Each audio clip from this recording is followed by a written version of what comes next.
আপনি পেশায়? না, আমি কিছু করছি না। আচ্ছা, আর জন্ম হয়েছিল কোথায় আপনার? আমার জন্ম ঢাকাতেই। ঠিক আছে, তো শুরু করুন। একেবারে মনে পড়ে যেখান থেকে আপনার, আমরা সেখান থেকেই শুনতে জি চাই। জি, আমি একদম ছোটবেলা থেকেই শুরু করতে চাই। ওকে। আমার জন্ম 1979 5 জুন ঢাকা মালিবাগে। আচ্ছা। আমার যখন 6 বছর বয়স তখন আমরা শ্যামলীতে চলে আসি। তখন আমরা 5টা ফ্যামিলি আশেপাশে থাকতাম। তো সবার বাসায় দেখতাম নানু আসতেছে, মামা আসতেছে, খালা আসতেছে, আমাদের বাসায় কেউ আসতো না। তখন আমি মাকে জিজ্ঞেস করতাম যে আমাদের বাসায় কেউ আসে না কেন মা?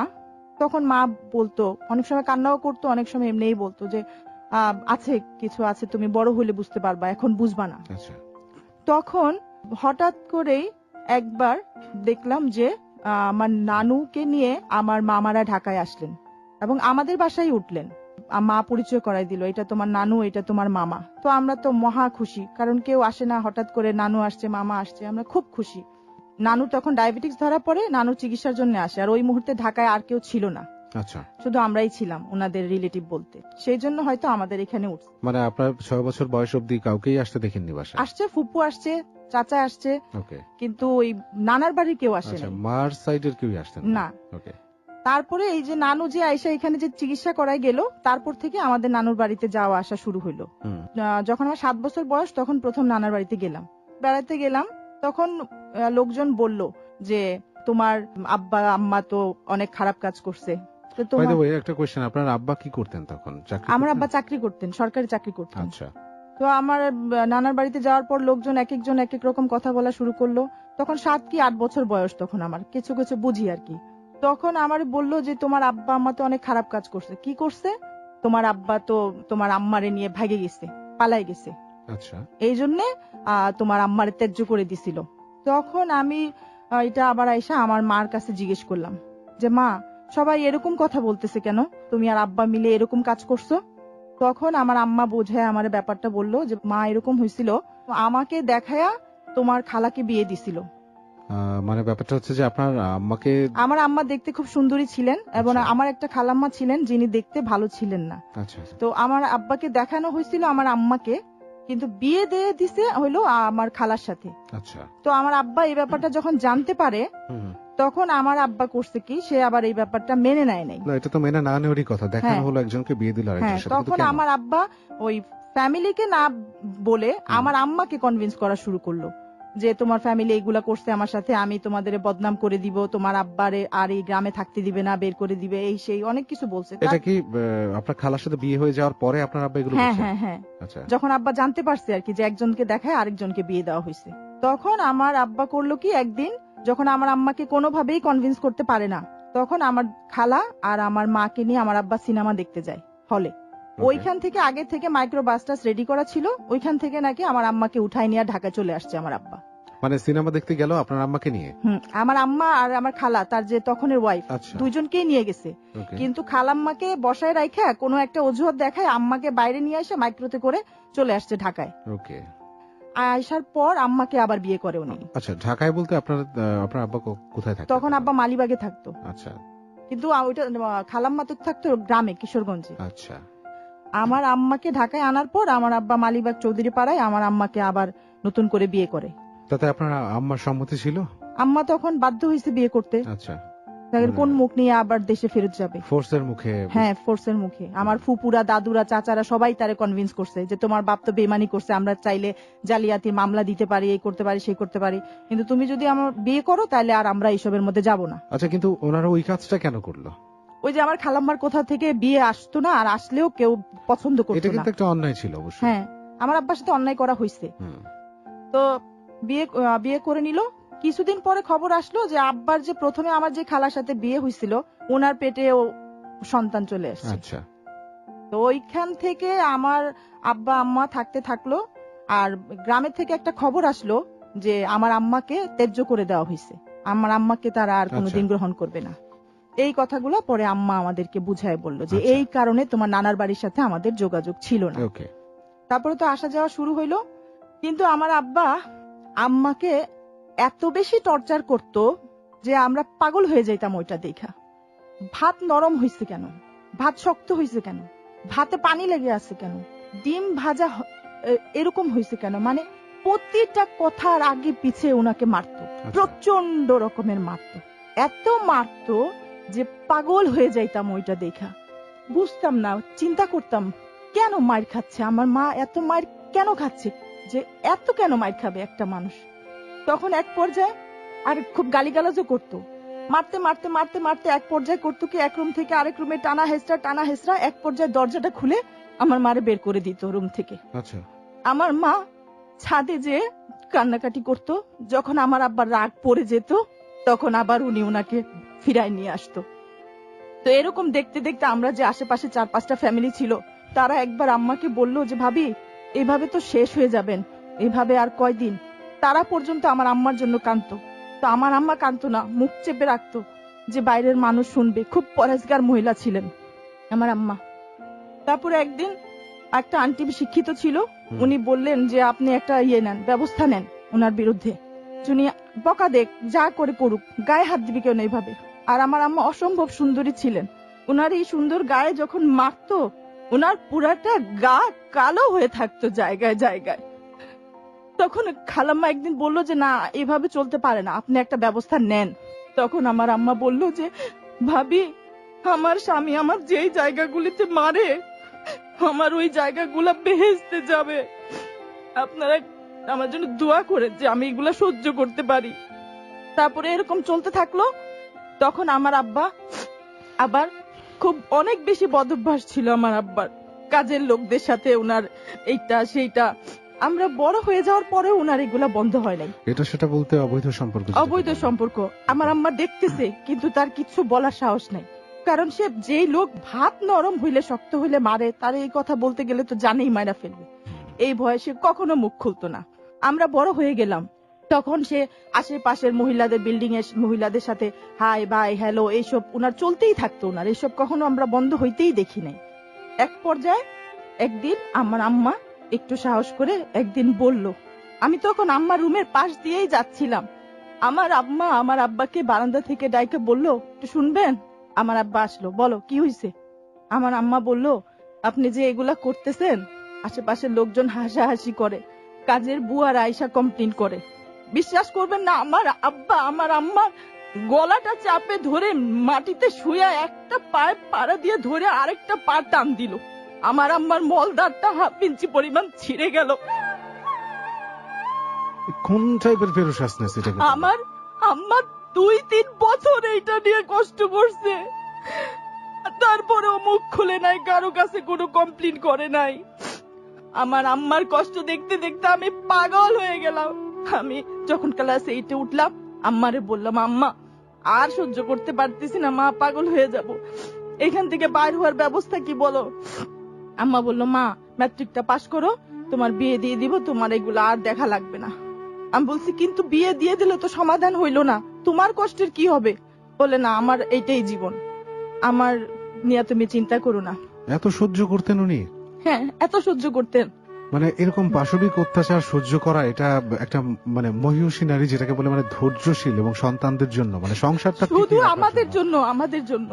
আমার আম্মা বলতেন যে আমাদের পাশে আশেপাশে যারা যখন বুঝাইতেন আপনি চলে যান এখান থেকে, আর না আর না, আম্মা বলতেন আমি চলে গেলে এই লোকটা তো বউ ছাড়া থাকবে না, কিন্তু আমার এই 4টা ছেলে মেয়ে সৎ মা আয়সা তাদের সাথে কি করবে, এইটা চিন্তা করে আমার মা এখানে পড়ে থাকতো।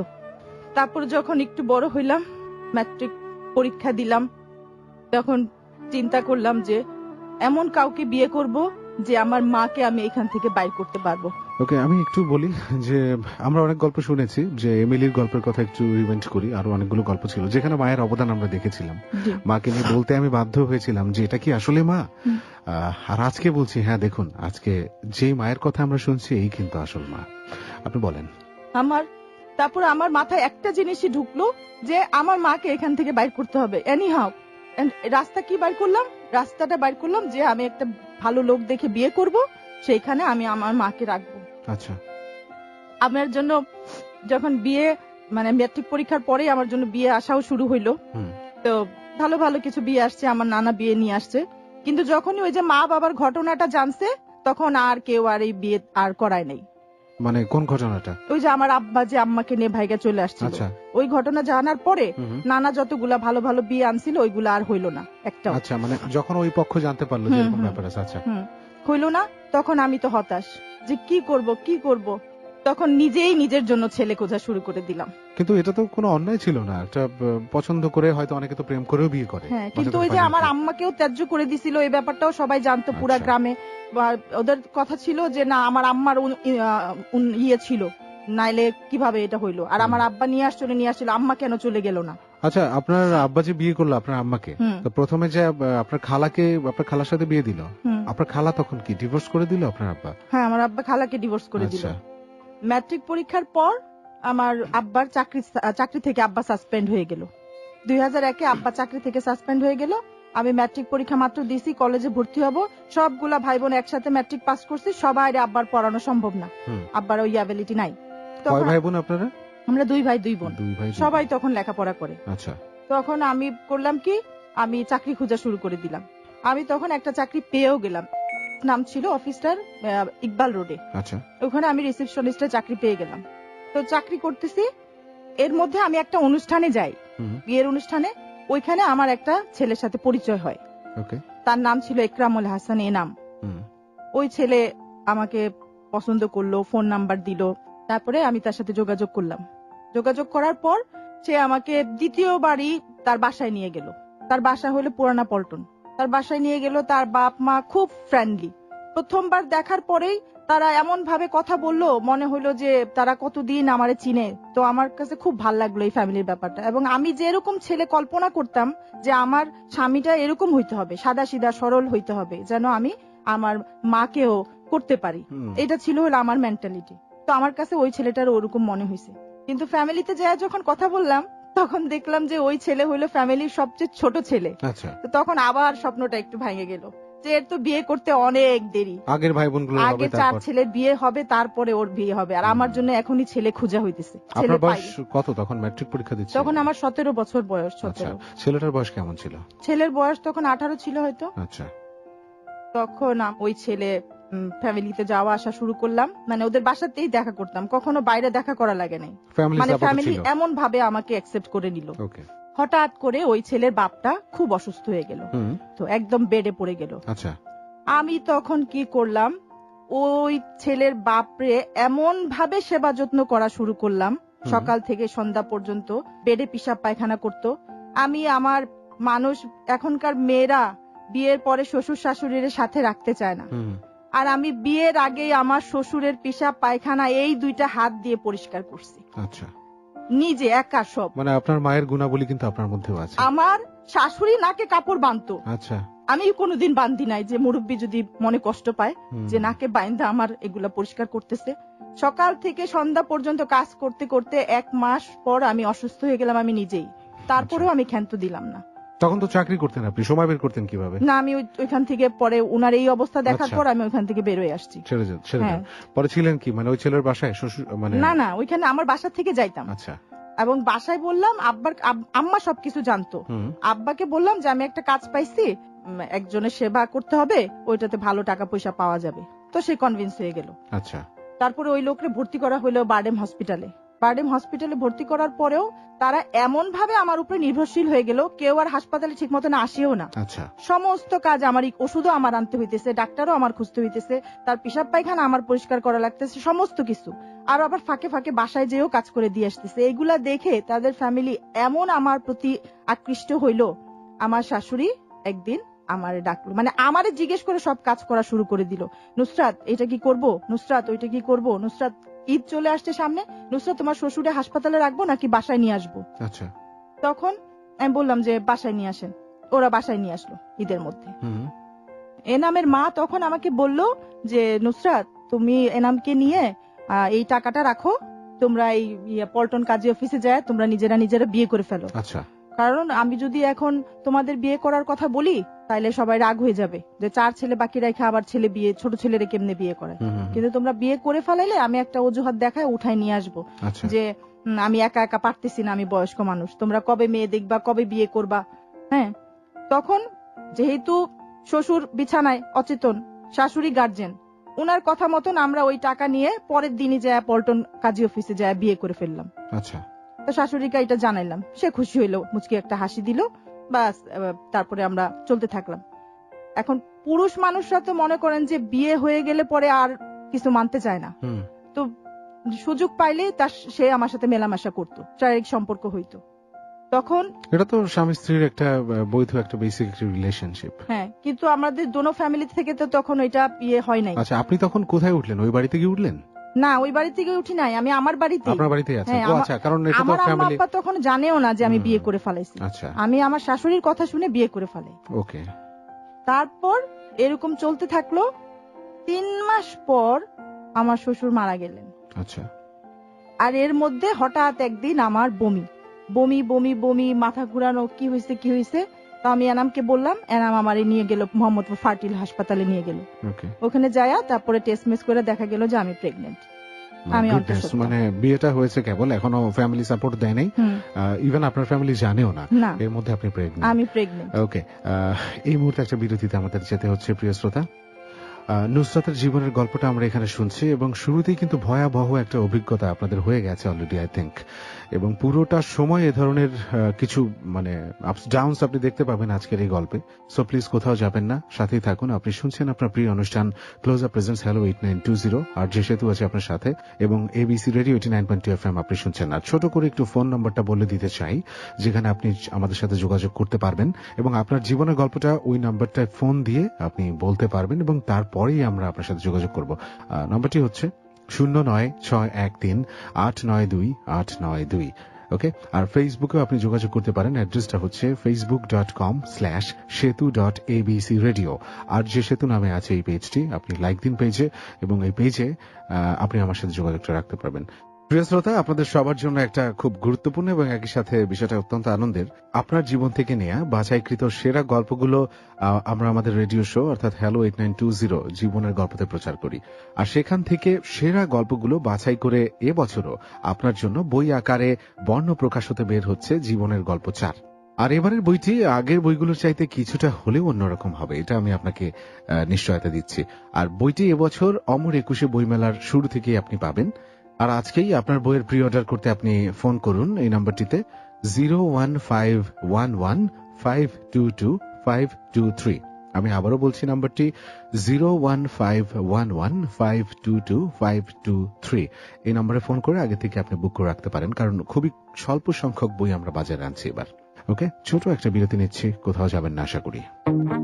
Close Up presents Hello 8920. Close Up. The closer, the better. Close Up presents Hello 8920. Close Up. The closer, the better. প্রিয় শ্রোতা, আরো একবার স্বাগত জানাচ্ছি আপনাদের সবাইকে ক্লোজ আপ প্রেজেন্টস হ্যালো 8920-তে। আর যে সেতু আছে আপনার সাথে, এবং এবিসি রেডিও 89.2 FM আপনি শুনতে পাচ্ছেন। আর আজকে নুসরাত রয়েছে আমাদের সাথে। নুসরাতের জীবনের গল্পের কিছুটা আমরা শুনতে পেরেছি, এবং তাতে করে আমরা যেটা দেখলাম যে ভয়াবহ এক অভিজ্ঞতা আজ আমারও হচ্ছে, ইভেন শিউরে উঠছি আমি প্রতিটা গল্পের কোনায় কোনায় গিয়ে। আমাকে ভাবাচ্ছে লিটারেলি, এবং আপনারাও আমি জানি যে একইভাবে উপলব্ধি করছেন গল্পটা। নুসরাতের জীবনের গল্পে আমরা আবারও ফিরবো, কিন্তু তার আগে ফোন নাম্বারটা বলতে চাই, যেখানে আপনি ফোন করে নুসরাতের মতো এখানে আপনি চলে আসতে পারবেন এবং আপনার জীবনের গল্পটা বলতে পারবেন। কারণ আমরা বিশ্বাস করি যে জীবন কল্পনার চেয়েও বেশি কিছু। এই কথাটা যদি আমি একটু বুঝিয়ে বলি এভাবে, যে আপনি যেটা ভাবছেন যে আপনার জীবনে এরকম হতে পারে, হয়তো হলো, কিন্তু এমন ভাবে হলো যেটা আপনি কল্পনাও করতে পারেননি, কল্পনা শক্তির বাইরে ছিল। এবং আপনার এই গল্পটা, আপনারা এই অনুষ্ঠানটা দীর্ঘ দিন ধরে শুনছেন, নিশ্চয়ই আপনারা সেটা টের পেয়ে গেছেন।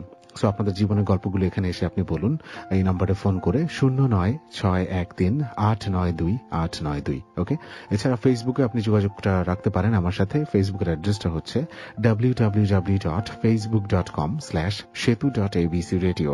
আর যে সেতু নামে এই পেজটি রয়েছে, আপনি এটাতে লাইক দিন, কানেক্টেড থাকুন আমার সাথে। হ্যালো 8920 জীবনের গল্প এই শোটি ইউটিউব থেকে ডাউনলোড করতে পারেন এবং শুনেও নিতে পারবেন। ইউটিউবে গিয়ে আপনি এবিসি অনলাইন লিখলে আমাদের চ্যানেলটা চলে আসবে, সেখানে গল্পটি আপলোড হয়ে যাবে এবং আপনি চাইলে পরে শুনতেও পারেন, ডাউনলোড করে রেখেও দিতে পারেন। চ্যানেলের নামটি হচ্ছে এবিসি অনলাইন। আমি রিপিট করছি না, কথা বেশি বাড়াচ্ছি না, সরাসরি নুসরাতের কাছে চলে যাচ্ছি। আপনি বলুন। 3 মাস পর আমার শ্বশুর যে হাসপাতালে ভর্তি ছিলেন বারডেমে, উনি মারা গেলেন। তো এবং একই সাথে আপনি দেখলেন যে আপনিও প্রেগনেন্ট। হ্যাঁ, আমি প্রেগনেন্ট। তো ফার্টিলে যে এটা যখন জানতে পারলাম, আমার একটা কথা মিস হয়ে গেছে। যখন আমি আমার শ্বশুরের যত্ন করতাম, একা একা সবকিছু করতাম, আমি একা পারতামও না, তারপরেও আমি করেই যেতাম। তো তখন আমার শাশুড়ি আমার উপর এত খুশি ছিলেন, উনার বাক্স ভর্তি গয়না ছিল, সোনার গয়না। উনি এগুলো মুঠ দিয়ে উঠায় আমাকে দেখায় বলতেন, নুসরাত, আমার ছেলের বউরাই এগুলা পাবে। উনি ওনার সেই কালের 40 বছর আগে সে বিয়ের বেনারসি কাতান সব আলমারিতে বাইর করে আমাকে দিতেন, যে তুমি এগুলা দিয়ে ড্রেস বানায় বানায় পড়ো। মানে যত ভাবে একটা মানুষকে উৎসাহ করা যায় উনি করতেন। তো আমি আরো উৎসাহ হয়ে আরো করতাম এগুলা পাওয়ার লোভে না, মানে খুব আদর করতেন তখন তিনি আমাকে। ঠিক আপনার মায়ের মতো একজন ভালো মানুষ আপনি ওদিকেও পেলেন, তাই? হ্যাঁ। তখন আমি আমার শাশুড়িকে বললাম যে আমার এইসবের দরকার নাই, আমি সবসময় নিজে একটা কিছু করতে চাই। তখন উনি আমাকে বললো যে তুমি কি করতে চাও? আমি বললাম যে আমি একটা খাবারের ব্যবসা করতে চাই। তখন তিনি আমাকে বললেন, আমাদের এই একতলা বাড়ি ভেঙে যখন 12 তলা অ্যাপার্টমেন্ট উঠবে, তখন নিচে আমি তোমাকে আর এনামকে একটা খাবারের ব্যবসা দিয়ে দিব। আচ্ছা, তো আপনাকে মানে খাবারের ব্যবসায়ী কেন? মানে তো আমি যখন থেকে আমি রান্না বাড়া শুরু করছি তখন থেকে আমি এত প্রশংসা পাইছি খাবারের। এবং আমার এই শ্বশুর বাড়ি প্রথম যখন আমি রান্না করে খাওয়াই, তারাও মুগ্ধ আমার রান্নায়। এবং প্রতিটা মানুষ আমাকে এটা বলছে যে আপনি খাবারের ব্যবসার উপরে কিছু করেন, আপনি শাইন করতে পারবেন। আচ্ছা, মানে উনি হচ্ছে খাবার অনেক সুন্দর রান্না করেন, অনেক সুন্দর খাবার বানান। কি কি আইটেম আপনি বানাতে পারেন? আমি ফাস্ট ফুড আইটেম বানাতে পারি, আমি চাইনিজ আইটেম, বাংলা খাবার সবকিছুই আমি তৈরি করতে পারি। নাইস। তারপরে যখন আমার শ্বশুর মারা যাওয়ার পর যখন এটা জানলাম যে আমি প্রেগনেন্ট, আমার হাজবেন্ড যখন এটা জানলো, সে মাথায় হাত দিয়ে বসলো। সে আমারে খুব প্রেসার দিল যে এই বাচ্চা কিছুতেই রাখা যাবে না। আমি তখন তারে বললাম, কেন, আমার এই বাচ্চাটা কি অবৈধ যে আমি বাচ্চাটা রাখবো না? এটা আমার প্রথম বাচ্চা, পৃথিবীর কোনো শক্তি আমার কাছ থেকে আমার বাচ্চারে আলাদা করতে পারবে না। তখন সে তো আরো চিন্তায় পড়ে গেল। তখন আমি বললাম যে তুমি আমাকে কনভিন্স করার চেষ্টা করো না, কারণ আমি বাচ্চা রাখবই। আমি বললাম তুমি যে তোমার ফ্যামিলিকে জানাও, কারণ তোমার আম্মা তো সবকিছু জানে, ভাইরা বোনরা না জানলে কি হয়েছে। তখন সে বাসায় গেল, বাসায় গিয়ে বললো, আম্মা, নুসরাত প্রেগনেন্ট, ওকে উঠায় আনার ব্যবস্থা করো। ওর মা নাকি লাভ দিয়ে উঠা ছেলেরে থাপ্পড় একটা দিয়া, তোর 4 বড় ভাই থাকতে তুই বিয়ে করছস, আবার তোর বউয়ের বাচ্চা পেটে, আবার তুই এটা বলতে আসছিস, তোর লজ্জা লাগলো না? তখন এনাম তো থতমত খেয়ে গেল, আরে আম্মা এসব কি বলে, আম্মাই তো করাইছি বিয়ে, এখন আম্মা এসব কি জন্য বলতেছে? তখন সব ভাইরা আয়সা এগুলা শুইনা খুব হইচই ঘরের মধ্যে। আমার হাজবেন্ড বলল যে মা, তুমিই তো এটা করাইছো, এখন তুমি এগুলা বলতেছো কেন? তখন আমার শাশুড়ি পট করে কোরআন শরীফ মাথায় নিয়ে ফেলাইছিল। কোরআন শরীফ মাথায় নিয়ে সে বলল, কখনো আমি এর কাজ করাই নেই, কেন তুই আমার উপরে তোর পাপের বোঝা ঢালতেছিস? মানে উনি একেবারেই একদম চোখ পল্টি সাথে সাথে। মানে উনি বিয়েটা করার নাই, এটা বলছেন? হ্যাঁ, আমরা তো সরল মনে সরল বিশ্বাসে উনার কথায় যায় বিয়ে করে আসছি। উচিত ছিল উনাকে সাক্ষী রাখা বিয়েটা করা, তাইলে উনি এটা করতে পারতো না। এটাই আমি বলি যে একটু আগে বললাম যে জীবন আসলে কল্পনার চেয়েও বেশি কিছু। এই যে দেখুন, আমি কিন্তু একটু আগে আবারও বললাম একটা কথা, প্রিয় শ্রোতা আপনাদেরকে বলছি যে আমি নুসরাতকে বলেছিলাম যে আপনার মায়ের মতো একটা ভালো মানুষ আপনি পাইলেন না, ওনার শাশুড়িকে কিন্তু আমি মেন করেছিলাম। কিন্তু এখন দেখুন ঘটনাটা একেবারেই উল্টে গেল। যাই, ওটা হয়তো উনি ওনার স্বার্থের জন্যই আপনাকে বিয়েটা করালেন বা আমাকে ইউজ করতেছিলেন তিনি। আচ্ছা, মানে আমি বুঝতে পারিনি। এই ইউজের ব্যাপারটা আমার মনে হয় যে মানব সম্প্রদায়ে বা আমাদের সোসাইটিতে এই ব্যাপারটা খুব বেশি পরিমাণে চলে, যে নিজের প্রয়োজনে আমরা একটা মানুষকে এমন ভাবে ব্যবহার করি, তাকে বিভিন্ন ধরনের লোভ প্রতারণা তার সাথে করে এমন ভাবে ইউজ করি, এবং ফাইনালি লাস্ট ফিনিশিং যেটা হওয়া উচিত ছিল সেটা হয় না। ঠিক নুসরাতের জীবনে যেমন হচ্ছে। ওকে নুসরাত, তারপরে কি হলো? তারপর তো ওই দিন থেকে আমার এন্ট্রি বন্ধ ওই বাসায়। তার ছেলেকে বলে দেওয়া হলো, ওই মেয়ে যদি আর এই বাসায় আসে তাহলে তোর আর জায়গা নেই, তোরেও বের করে দিব বাসা থেকে। কিন্তু আপনি তো লিগ্যালি বিয়ে করেছেন। হ্যাঁ, লিগ্যালি বিয়ে করছি, আমার কাছে কাগজপত্র ডকুমেন্টস আমি আজকেও সাথে নিয়ে আসছেন। আচ্ছা, হ্যাঁ। তখন আপনি ওগুলো কেন সাবমিট করেননি ওই ভাইদের সামনে? তখন আইনি সেই পেপারস গুলো আপনি কেন দেখাননি ওদের? আমার যে ওই যে দারোয়ানকে বলে দিছে যে এই মেয়ে যেন আর এই বাসায় ঢুকতে না পারে।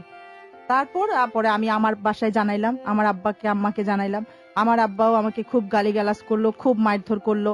আমার আম্মাকে মারধর করলো যে তুই খারাপ, তোর মেয়ে খারাপ, দেখ কি কাজ করে আইছে, তুইও মুখ কালা করে আইছিস, তোর মেয়ে মুখ কালা করে আইছে, দুনিয়া আর আজে বাজে কথা সে বললো। কিন্তু আপনার হাজবেন্ড সে কি ইনিশিয়েটিভ নিল? সে কি প্রতিবাদ করলো না, সে ভাইদের উপরে চলতো। আর সে আমাকে মিথ্যা কথা বলছিল যে সে বিবিএ পাস, পরে জানা গেল যে সে ম্যাট্রিক পাস একটা ছেলে। তারপরে তার ফ্যামিলিতে আমার আব্বা আর আম্মা গেল। না, আপনি ওই কথাটা বিশ্বাস কেন করলেন? ওর বয়স যদি 18 হয়, তখন 18 বছর বয়স, 18 বছর না তো, তখন তার বয়স হলো 20। তখনও তো বিবিএ পাশ করে ফেলা সম্ভব নয়। আমি এরকম একটা পরিবেশে বড় হইছি, এত কিছু যাচাই বাছাই করার মতন আমার মেন্টালিটি কখনো ছিল না। আমি শুধু একটা আশ্রয় খুঁজছি সব বুঝতে সময়। পেরেছি। যাই হোক, ওই একটা আশ্রয়ের জন্য আপনি অনেক কিছু হিসাব কিতাব করেননি, অনেক কিছু হিসাব মিলাতেও আপনি ভুল করেছেন। তারপর ওরা করলো কি, আমার পরিবারে আমি যখন জানাইলাম এটা, আমার আব্বা তখন বলল আমার মেয়েকে মানে নেয় নাই, এই লজ্জা আমি মুখ দেখাইবো কিভাবে মানুষের, ওই চিন্তা করে পাইতেছি না। আর তুই আমার যা বলতেছিস যে ওইখানে যায়া ওদের হাতে পায়ে ধরতে তোরে উঠাই দিতে, আচ্ছা, তুই মরে যা বিষ খায়া, তোর মতন মেয়ের আমার দরকার নাই, আমি কোথাও যাইতে পারবো না। তখন আমি অনেক কান্নাকাটি করছি, অনেক, এত কাঁদছি, জায়নামাজে বসে এত কাঁদছি। পরে এক পর্যায়ে দেখলাম যে এক সময় ওই ছেলেটাই চলে আসছে এক কাপড়ে। আচ্ছা, এনাম তার ফ্যামিলিকে ছাড়া এক কাপড়ে চলে আসছে আপনার কাছে চলে আসলো? আমার কাছে চলে আসছে, মানে আমার বাসায়। আপনার বাসায়? হ্যাঁ। তখন আমার আব্বা বিরক্ত হইলেও, রাগ হইলেও, সে তখন কয়েকদিন তারা এখানে রাখলো। আব্বা সাবলেটে একটা রুম আমাদেরকে ভাড়া করে দিল। আর আব্বা ভাবলো যে বাচ্চা হইলে হয়তো ঠিক হয়ে যাবে। কিছুদিন ওই ছেলেটা ভালো মতনই আমার কাছে ছিল। তারপরে যখন আমার 7 মাসে যখন আমি প্রেগনেন্সি পৌঁছায় গেল, তখন ওই ছেলে এমন অত্যাচার আমার উপর করা শুরু করলো যে মায়ের ধর থেকে নিয়ে, যেই ছেলে উচ্চা শব্দে কথা বলতো না, ওই ছেলে আমারে মারধর থেকে নিয়ে, এমন কিছু নাই যে সে আমার সাথে করতো না। মারধর কেন করতো? মারধর করতো তারে আমি ডিভোর্স দেওয়ার জন্য। মানে আপনি যাতে তাকে ডিভোর্স দিয়ে যান? আমি যেন তাকে ডিভোর্স দিয়ে দিই। আর ওই ছেলের মা ছেলের মোবাইলে মাঝে মাঝে ফোন করে আমারে চাইতো, আর আমাকে বলতো আমার ছেলে আমার বুক থেকে কারে নিয়ে গেছিস, তুই কোনোদিন শান্তি পাবি না, তুই কোনোদিন ভালো থাকতে পারবি না। তারপরে এক পর্যায়ে ওই ছেলের অত্যাচার এমন পর্যায়ে চলে গেল এবং সে আমাকে মারায় ফেলার চেষ্টা পর্যন্ত করা শুরু করে দিল। মানে একেবারে জানে মেরে ফেলবে? আমারে জানে মারা হইলেও সে আমার এখান থেকে চলে যাবে।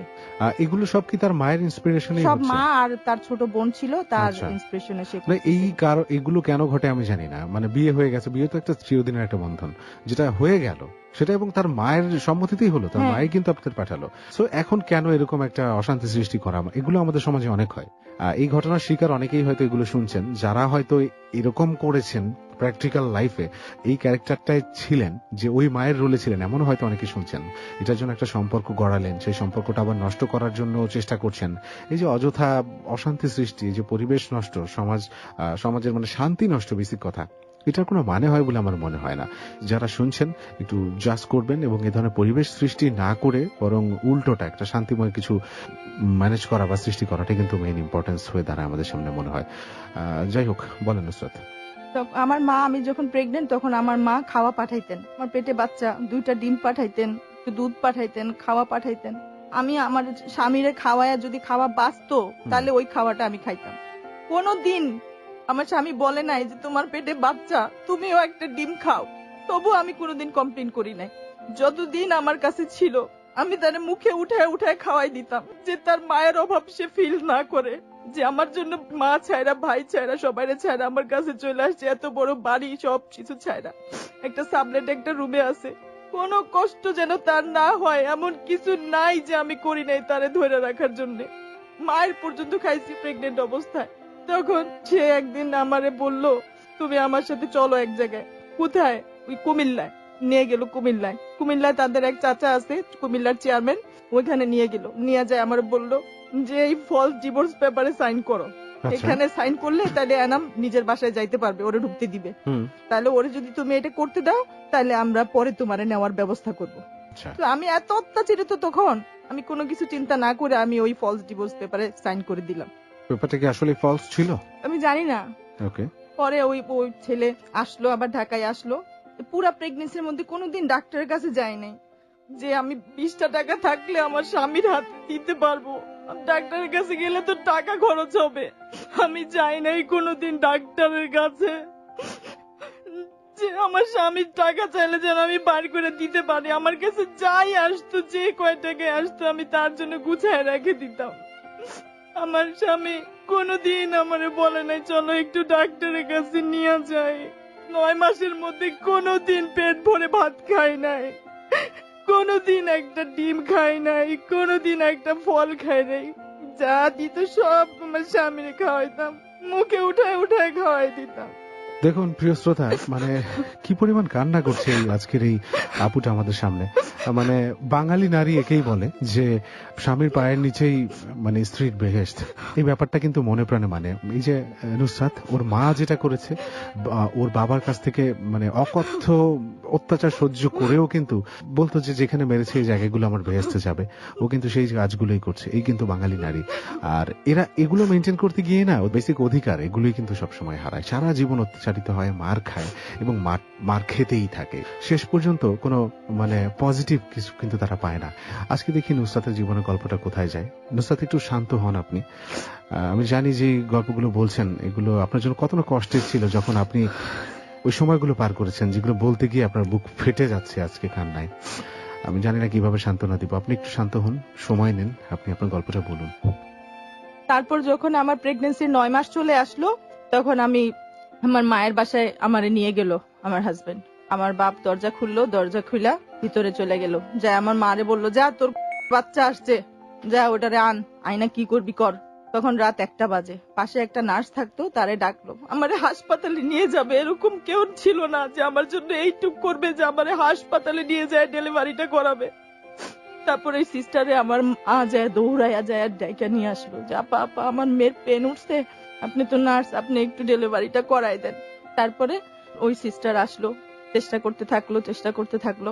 এক পর্যায়ে আমার প্রেসার উপরেরটা 90 হয়ে গেল, নিচেরটা 60 হয়ে গেল, লো যেটাকে বলে। হ্যাঁ। তখন ওই নার্স বলল, এখন আর আমার হাতে কিছু নাই, আল্লাহর উপরে, আর তুমি যদি কিছু করতে পারো।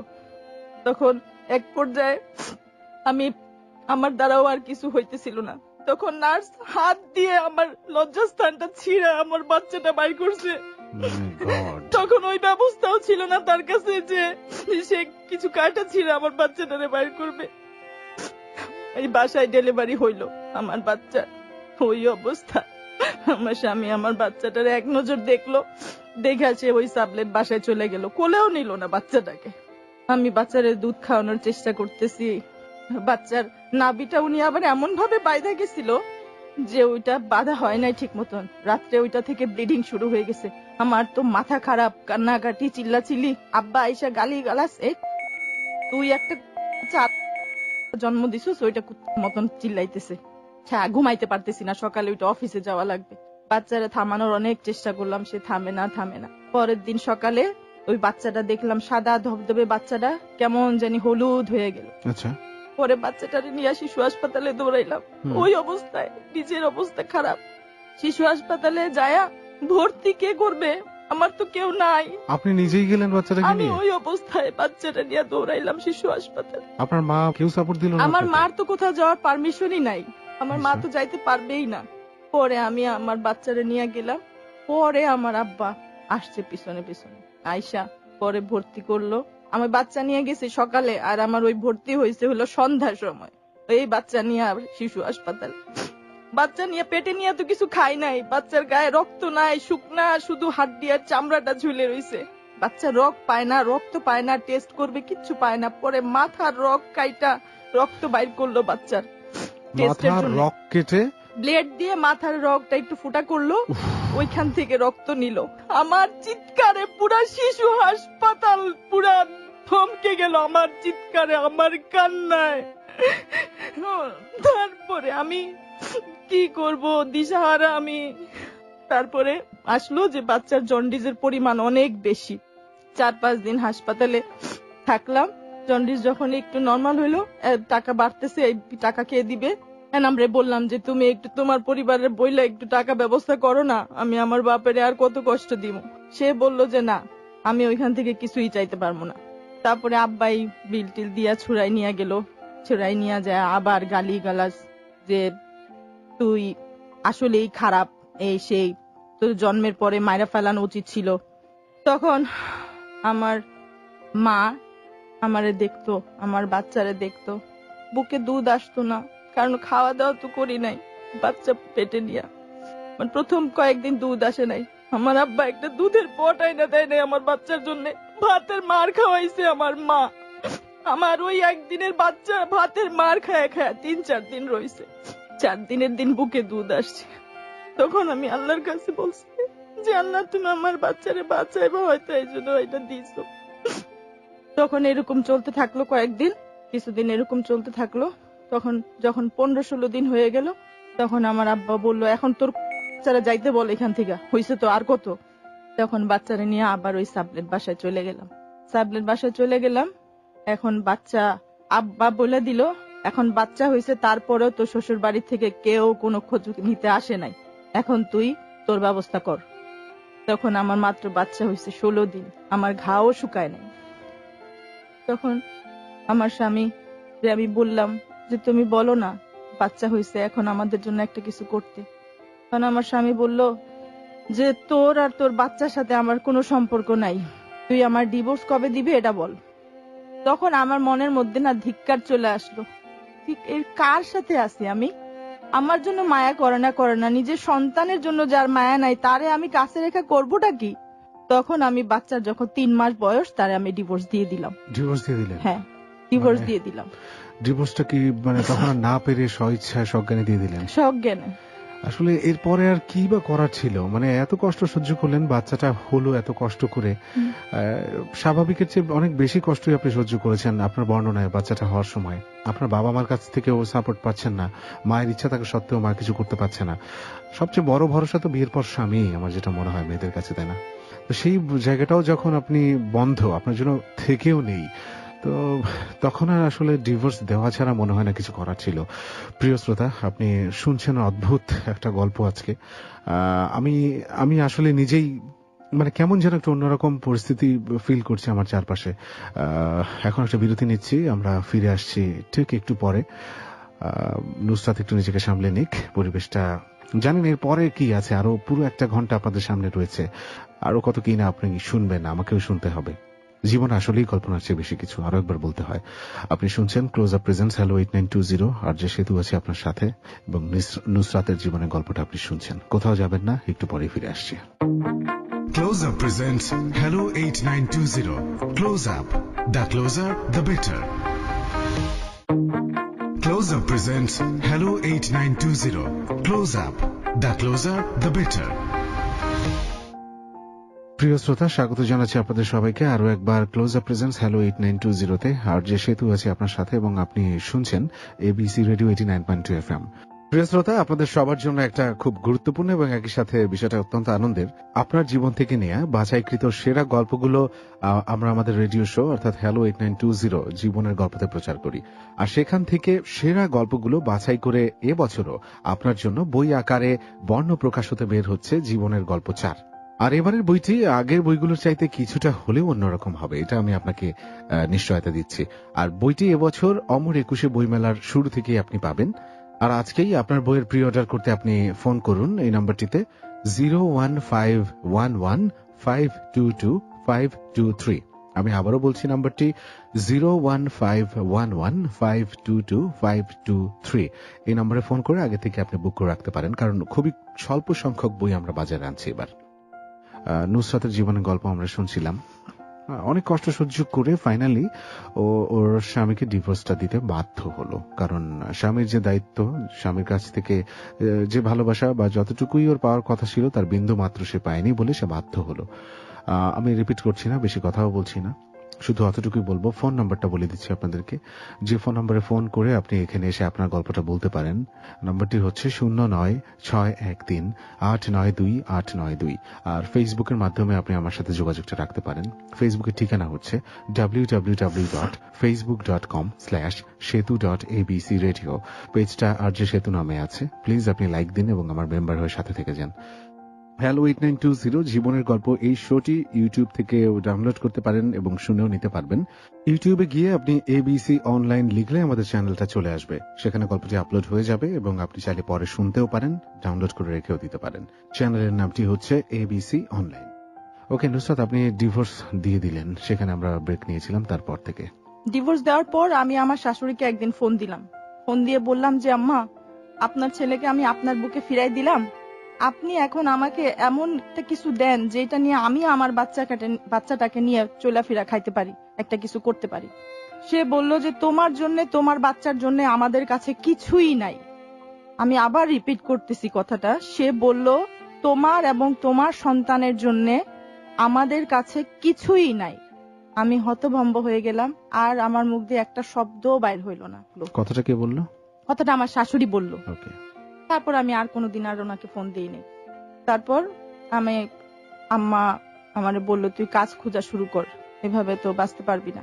তারপর আমি কাজ খোঁজা শুরু করলাম।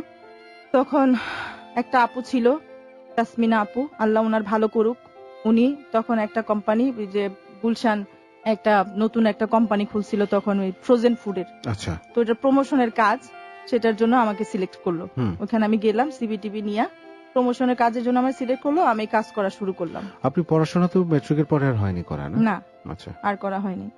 তারপরে আমি ওইখানে কাজ করা শুরু করলাম।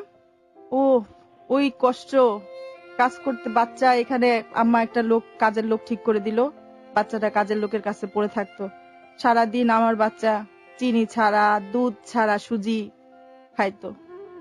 তারপরে যখন কাজে ঢুকলাম, কিছুদিন কাজ করার পরে টাকা পাইলাম, তখন বাচ্চারে দুধ কিনা খাওয়ানো শুরু করলাম। আমি কাজ করতে যাইতাম, আমার বুকে দুধ জমা পাথর হয়ে যাইতো। বাথরুমে যায় যায় ওইটা টিপে টিপে ফালাই আসতাম, আর আমার বাচ্চা বাসায় দুধের জন্য ছটফট করতো। আমি সারাদিনে রাত্রে বাসায় ফিরা যখন বাচ্চারে দুধ খাওয়াইতে যাইতাম, তখন বাচ্চা ওই দুধ খায়া বাচ্চা আরো অসুস্থ হয়ে যাইতো। তারপর বাচ্চারে আস্তে আস্তে দুধ খাওয়ানো ছাড়াই দিলাম, যে ওর কিসমতে মায়ের বুকের দুধ নাই। তারপর এইভাবে চলতে থাকলো কিছুদিন। তারপর আর পারি না, খায়া না খায়া, সকালে কোনোদিন খাওয়া নসিব হয়, কোনোদিন হয় না। অফিসে চলে যাই, গুলশান, ধানমন্ডি, এইসব জায়গায় সকাল 9টা থেকে রাত 9টা পর্যন্ত প্রমোশনের কাজ। কোনোদিন দুপুরে 5 টাকা থাকলে একটা সিঙ্গারা কিনে খাইতাম, কোনোদিন ওইটাও জুটতো না। রাত্রে বাসায় যায় কাজের মেয়েটা যেরকম রান্না করে রাখতো, এক মুঠ খায়া বাচ্চারা নিয়ে শুয়ে ঘুমায় যাইতাম। এক সময় এমন অবস্থা হইলো, আর শরীর চলে না। আমার ওই দিনের ছবি যদি আপনাদের দেখায়, আপনারা বুঝতে পারবেন যে আমার উপরে দিয়ে কি গেছে, কি বোলডোজারটা আমার উপরে দিয়ে গেছে। তারপরে আমি হিম্মত হারাই নাই, আমি আমার বাচ্চার হাত ছাড়া করি নাই। আমার মা আমার কষ্ট সহ্য করতে না পারে একটা ফ্যামিলি ঠিক করছে যে আমার বাচ্চারে তাদেরকে দিয়ে দিবে, তারা আমারে কিছু টাকাও দিবে। আমি আমার মারে বললাম, মা গো, তুমি কি আমাদেরকে ছাড়া যাইতে পারছো এত কষ্ট সহ্য করা? তাহলে আমারে কেমনে তুমি এই প্রস্তাবটা দিলা যে আমি আমার বাচ্চা দিয়ে দিব আরেকজন রে? কোনোদিনও না, কখনো না, কোটি টাকার বিনিময়েও না। তখন আমার মা বুঝে ফেলাইলো যে না, ও এই কাজ করবে না, কারণ ও তো আমারই মেয়ে, ও এটা পারবে না করতে। তখন এরকম চলতে থাকলো। তারপর 9 মাস যখন বাচ্চার বয়স, তখন আর পারি না, আর শরীর চলে না, না খাইতে খাইতে শুকায়া লাকড়ি হয়ে গেলাম। তারপর একদিন একটা ভাইয়া ছিল, ভাই, যিনি এনামের সাথে যখন আমার রিলেশন ছিল, যখন আমি চাকরি করতাম ইকবাল রোডের ওই অফিসে, তখন ওইখানে কম্পিউটার ঠিক করতে আসছিল। আচ্ছা। তখন উনি আমাকে পছন্দ করে, এবং 1-2 বার আসার পরেই উনি আমাকে বিয়ের প্রস্তাব দেয়। আচ্ছা। কারণ উনি বিয়ে করার জন্য মেয়ে খুঁজতেছিল তখন। তো উনার সাথে কথাবার্তা বললাম, মানে উনি কম্পিউটার ঠিক করার ছলে প্রায় প্রতিদিনই আসতো। আচ্ছা। আমাকে পছন্দ হয়ে গেছে এই জন্য, ভালো কম্পিউটার থাকতো তাও চলে আসতো।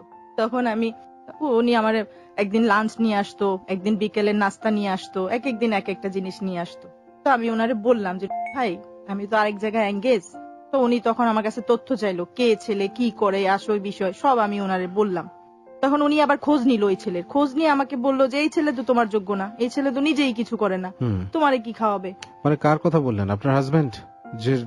এনামের কথা বলতেছি। এনামকে তো ডিভোর্স দিয়ে দিয়েছেন ততদিনে আপনি? না, এটা আমার বিয়ের আগের কথা বলতেছি আমি আপনাকে।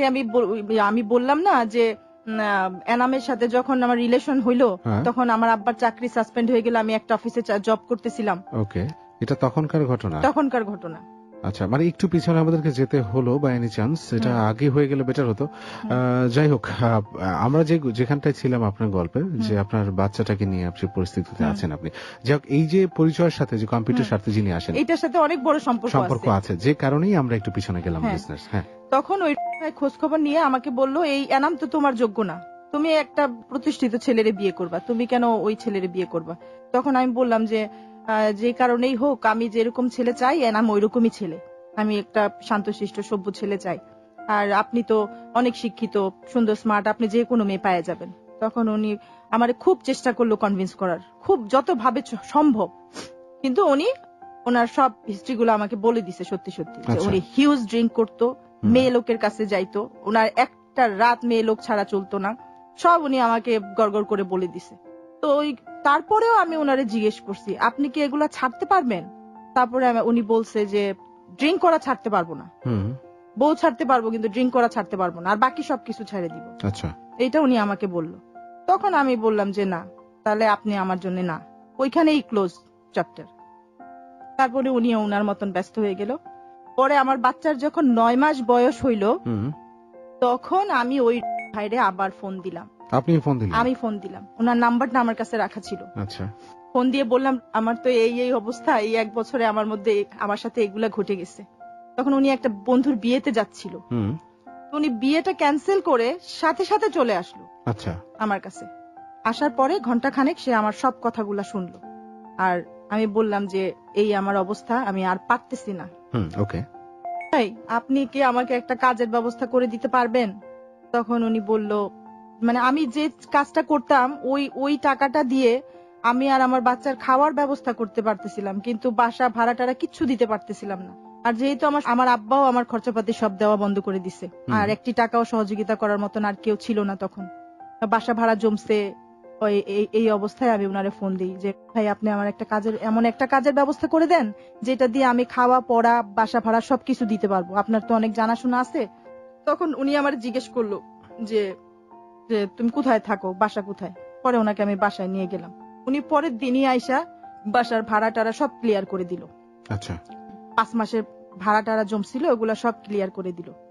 তখন উনি আমার বললো যে এখন আমি তোমার যে বাসা নিয়ে দিব, তুমি ওইখানে থাকবা। তারপর উনি আমাকে আরেকটা সাবলেট বাসা করে দিল, একটা বাসায় সাবলেট একটা রুম নিয়ে দিল। তো মাঝে মাঝে উনি আসা শুরু করলো। তো আমি ওনার বললাম যে আপনি আমার কাজ খুঁজে দিবেন না? পরে উনি বলল যে তোমার কি কোনো সমস্যা হইতেছে এখানে? আমি বলছি যে না, সমস্যা তো হইতেছে না, কিন্তু আমি তো আপনার কাছে একটা উদ্দেশ্যে আসছি। তখন উনি বলল যে থাকতে থাকো, কাজের ব্যবস্থা হবে, তোমার কি এখন কাজ করার মতন অবস্থা আছে? তুমি পারবা কাজ করতে? পরে আমি বললাম যে উনি তো ঠিকই বলতেছে, আমার তো আসলেই কাজ করার মতন শারীরিক মানসিক কোনো অবস্থাই নাই। মানে উনি আপনাকে এমনিতেই সাপোর্ট দিয়ে যাচ্ছিলেন, তাই তো? আর এই সময় আপনার ফ্যামিলির সাথে কোনো যোগাযোগ রেখেছিলেন? শুধু মায়ের সাথে। আচ্ছা, বাবা খোঁজও নিত না? যে আচ্ছা, বাবা আমাকে বাদই দিয়ে দিছে হিসাব থেকে। তারপরে ওই ভাই খরচাপাতি দেওয়া শুরু করলো, বাচ্চার দুধের খরচ, এই সেই। আর বাচ্চাকে খুব আদর করতো, আমার বাচ্চাটাকে আচ্ছা, খুবই আদর করতো। যখনই আসতো বাচ্চার জন্য কিছু না কিছু নিয়ে আসতো, আর কোলে নিয়ে একদম মাথা থেকে পা পর্যন্ত চুমাইতে থাকতো। আচ্ছা, এটা আমি খুব দেখতাম, দুইটা নয়ন ভরে দেখতাম যে যেই বাপ জন্ম দিল সে কোনোদিন এই বাচ্চারা এরকম ভাবে আদর করলো না, আর এই লোকটা এত আদর করতেছে, কারণটা কি? 3 মাস এইভাবে যাওয়ার পর ওই লোক আমাকে বলল যে নুসরাত, আমি তোমার সাথে এবার কিছু ইম্পর্টেন্ট কথা বলতে চাই। আমি বলছি কি বলেন? আপনার কথা সবার আগে, তারপরে বাকি সব কথা। উনার প্রতি ওই 3 মাসে এমন একটা ভক্তি চলে আসলো, এমন একটা শ্রদ্ধা, এমন একটা মানে মনে হইল যে উনিই ফেরেশতা, উনারে আল্লাহ পাঠাইছে ফেরেশতা রূপে আমারে বাঁচানোর জন্য। তখন আমি ওনার বললাম, বলেন আপনি কি বলবেন? উনি বলল যে নুসরাত, আমি এখনো তোমারে পছন্দ করি, আমি এখনো আনম্যারিড, তুমি যদি চাও আমি তোমার বাচ্চার নাম দিতে পারি, আর আমি তোমার লিগেলি ওয়াইফ বানাইতে পারি। আচ্ছা, তো আমি সাথে সাথে ওনাকে বললাম না, এইটা হবে না। উনি বললো কেন হবে না? বলছি না, আমি একটা বিবাহিত বাচ্চা আলা মেয়ে, আর আপনি একটা আনম্যারিড লোক, আপনি শিক্ষিত, 6 বছর লন্ডনে লেখাপড়া করছেন, MBA করা লোক, আপনি কেন আমাকে বিয়ে করবেন? আপনি কেন এত ঠকবেন? হ্যাঁ, এটা আপনার একটা মানবিক দিক, এটা আপনি বিবেচনা করে বলেছেন। আপনি আসলে বিবাহিত মহিলা সেটা ঠিক, কিন্তু একই সাথে কিন্তু আপনি ডিভোর্সও ছিলেন, তাই না?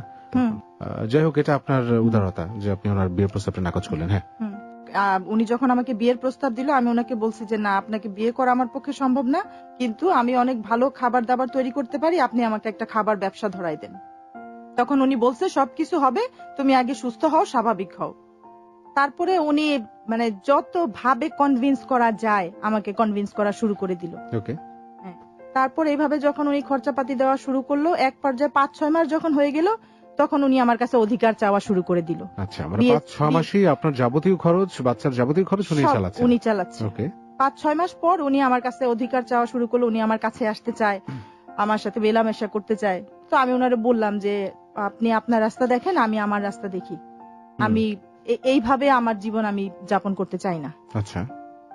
তখন উনি আমারে বুঝাইলো যে তুমি একটা লোকের কাছে থাকা পছন্দ করবা নাকি রোজ একটা লোকের কাছে যাওয়া পছন্দ করবা। আচ্ছা, অনেক বড় একটা কথা এটা। তোমার মতন মেয়ে কোনোখানে যায় শান্তি পাবা না। আচ্ছা। এবং আমি নিজেও এটার ভুক্তভোগীও, আমি অনেক জায়গায় চাকরির জন্য গেছি, প্রবলেম হয়েছে। তো উনি আমার যখন এগুলা বুঝানো শুরু করলো, এক পর্যায়ে কনভিন্স হয়ে গেলাম। ভেরি সিম্পল, হওয়াই উচিত, কারণ আপনার তো আশেপাশে তখন কেউ নাই। যাবতীয় সাপোর্ট যা দাও এই অচেনা মানুষটা দিচ্ছে, পরিচয় আছে, রক্তের কোনো সম্পর্ক কিন্তু নাই। এই মানুষটার কাছ থেকে পাওয়ার পরে এতদিন কত মাস ছিলেন তার সাপোর্টে আপনি? 7-8 মাস এরকমই। তাই 6 মাস 6 বা 7 মাস হবে। একটা পর্যায়ে আপনি আপনার বাচ্চার খাবারটা ম্যানেজ করতে পারছিলেন না। একটা মার কিন্তু আর মানে চাওয়ার কি আছে, তার বাচ্চাটাকে মানুষ করবে সুন্দরভাবে। সেখানে একটা ছোট্ট শিশু, কয়েক মাস একটা বাচ্চা, তার খাবার আপনি জোগাড় করতে পারছিলেন। এর চেয়ে বড় কষ্ট কিছুই ছিল না কিন্তু আপনার জীবনে তখন। তো এত বড় একটা সাপোর্ট যখন আসলো, তখন আপনি সেটা কনভিন্স হয়ে গেলেন, তাই তো? ওকে, এখানে আর একটা ছোট বিরতি আমাদেরকে নিতে হচ্ছে, এবং তারপরে কি হলো সেগুলো সবই আমরা শুনবো খুবই ছোট একটা বিরতির পর। প্রিয় শ্রোতা, আপনি আছেন আপনার প্রিয় অনুষ্ঠান ক্লোজ আপ প্রেজেন্স হ্যালো 8920 এবং অনুষ্ঠানটা শুনছেন এবিসি রেডিও 89.2 FM এ। সেতু আছি, কোথাও যাবেন না, খুব আর্লি ফিরে আসছে। Close Up presents Hello 8920. Close Up. The closer, the better. Close Up presents Hello 8920. Close Up. The closer, the better. প্রিয় শ্রোতা, আপনাদের সবাইকে আরো একবার স্বাগত জানাচ্ছি ক্লোজ আপ প্রেজেন্স হ্যালো 8920 আর যে সেতু আছে আপনার সাথে, এবং এবিসি রেডিও 89.2 FM আপনি শুনছেন, এবং গল্পটা শুনছেন এই গভীর রাতে, এই শীতের রাতে কষ্ট করে শুনছেন। আপনাদেরকে ধন্যবাদ এবং কৃতজ্ঞতা প্রকাশ করছি আপনাদেরকে। এত সুন্দর করে আপনারা পাশে আছেন, সব সময় সাপোর্ট দিয়ে আসছেন, এবং আপনাদের এই সাপোর্ট ছাড়া আসলে আমার পক্ষে কোনোভাবেই সামনের দিকে এগিয়ে যাওয়া সম্ভব নয়। Thanks once again. আর নুসরাত আছে আমাদের সাথে আজকে। একটা অদ্ভুত জীবনের গল্প শুনছি, যে জীবন আসলেই কল্পনার চেয়ে বেশি কিছু। এই কথাটা আজকে বারবার বেশি বেশি বলতে ইচ্ছে করছে নুসরাতের জীবনের গল্পটা শুনতে শুনতে, এবং আমার মনে হয় আপনাদের ক্ষেত্রেও তাই হচ্ছে। আপনাদেরও অনেকের জীবনে এরকম গল্প রয়েছে, সেগুলো আপনারা এখানে এসে বলতেও চান। সো এই কারণেই আপনাদের জন্য একটা ফোন নাম্বারও আছে, ডেডিকেটেড ফোন নাম্বার, এবং একটা ফেসবুক পেজও আছে, সবগুলি বলে দিচ্ছি। এখানে ফোন করুন আপনি, নম্বরটা হচ্ছে 09-613-892-892। আমরা বলছি, একটু মন দিয়ে শুনবেন, 09-613-892-892। সেখানে লোবান আপনার সাথে যোগাযোগ করবে, আমাদের টিম মেম্বার। আর ফেসবুকে আপনি সরাসরি আমার সাথে কথা বলতে পারেন। ফেসবুকের অ্যাড্রেসটা হচ্ছে facebook.com/setu.abcradio। অ্যাড্রেসটা আবার বলছি, facebook.com/setu.abcradio। পেজটা RJ সেতু নামে আছে, আপনি সেটাতে লাইক দিন এবং আমার সাথে কানেক্টেড থাকুন, যাতে করে সব আপডেটস আপনি সেখানে পান এবং আমার সাথে নিয়মিত যোগাযোগটা রাখতে পারেন। ওকে, নুসরাতের জীবনের গল্পে ফিরে যাচ্ছি সরাসরি। আমি আর কিছু বলবো না, কোনো রিভিউ দিচ্ছি না, জাস্ট নুসরাতের কাছে। নুসরাত একটা পর্যায়ে রাজি হলেন আপনি? হ্যাঁ, আমি কনভিন্স হয়ে গেলাম তার কথায়, কারণ সে আমার বাচ্চাকে প্রচন্ড ভালোবাসতো। এইটা দেখে আমি মুগ্ধ হয়ে গেলাম তার উপরে, যে এর চেয়ে ভালো গার্জিয়ান আমার বাচ্চার জন্য আর কেউ হইতে পারে না, রাইট, এই লোকের চেয়ে। তখন আমি আমার আম্মাকে বললাম, আর কাউকে বলার প্রয়োজন মনে করলাম না, আমার মাকে আমি বললাম। তখন আমার মা আবার আমাকে বললো যে মা, তুমি একটা বিবাহিত মেয়ে, তুমি একটা আনমেরিড লোককে বিয়ে করো না, সে যতই তোমাকে বলুক, তোমার সারা জীবন তোমার দাবায় রাখবে, 6 মাস পার হবে না, তুমি শুধু পালানোর রাস্তা খুঁজবা। আমি আমার মার কথা শুনলাম না, আমি ওই লোককে বিয়ে করে নিলাম। বিয়ে করে ওই লোক আমারে নিয়ে গেল সেকেট্রেকে একটা বাসায়, আমারে উঠাইলো। আচ্ছা, সুন্দর একটা বাসা, মোটামুটি 2 বেড ড্রয়িং ডাইনিং এর একটা বাসায়। তো ওই মুরগির খোপ থেকে যখন এত বড় বাসায় গেলাম, তখন এমনি মনটা অনেক প্রফুল্ল হয়ে গেল। রাইট। তখন ওই লোক ভালোই আদর ভালোবাসা দিচ্ছিল, সবকিছু আমার ছেলে সবকিছু ঠিক মতন চলতেছে। 19 দিনের দিন যখন বিয়ে করে নিয়ে গেল, 19 দিনের দিন উনি ফ্যাক্টরি গেল, আচ্ছা প্লেট ফ্যাক্টরি গেল। প্লেট ফ্যাক্টরি থেকে আয়সা সন্ধ্যা মাগরিবের সময় বেল দিল। আমি দরজা খুললাম, আমি ওনার জন্য শাড়ি টাড়ি পরে সেজে গুজে বসেছিলাম। আমি দরজা খুললাম, উনি উপর থেকে নিচ পর্যন্ত আমার এক নজর দেখলো। আচ্ছা দেখার পর আমার ধাক্কা দিয়ে সে ঘরের মধ্যে ঢুকলো। ঢুইকা আমার সাথে আর কোনো কথা বললো না, সবকিছু খোঁজা শুরু করলো। বারান্দা, বাথরুমে, ওয়ার্ড্রোফের ভিতরে, রান্নাঘরে, দরজার পিছনে সবকিছু খুইলা খুইলা খোঁজা শুরু করলো। আচ্ছা আমি ওনার বারবার জিজ্ঞেস করতেছি, আপনি কি খুঁজতেছেন, কি খুঁজতেছেন, আমাকে বলেন, আমি খুঁজে দিই। উনি শুধু আমার ধাক্কা মেরে সরাই দিচ্ছে। পরে উনি ফ্রিজ থেকে মদের বোতল একটা বাইর করলো, ওকে বাইর করে আধা বোতল মদ উনি খাইলো। খাওয়ার পর বুট জুতা পরে আমার যে ঘুষিয়ার লাথি উনি মারা শুরু করলো। মাই গড। তখন আমি বুঝলাম যে আমার আসলে ভাগ্যটাই খারাপ। আমি ওই দিন ইন্নানি লা ইলাহা ইল্লাল্লাহ মুহাম্মাদুর রাসূলুল্লাহ পড়ে নিছি যে আমি হয়তো আজকে শেষ, আমার আজকেই হয়তো শেষ দিন।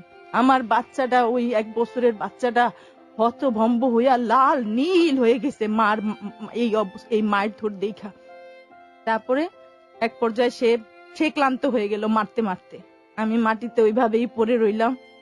পরের দিন সকালে তার কথা শুনে বুঝতে পারলাম যে সে ধারণা করছে যে ঘরে আমি কোনো পুরুষ লোক ঢুকাইছি। ওকে, এগুলো কি কোনো কান কথা কারো কাছ থেকে শোনা নাকি তার নিজেরই ধারণা করা? তার তখন তো সে কারোর সাথে মিশে না।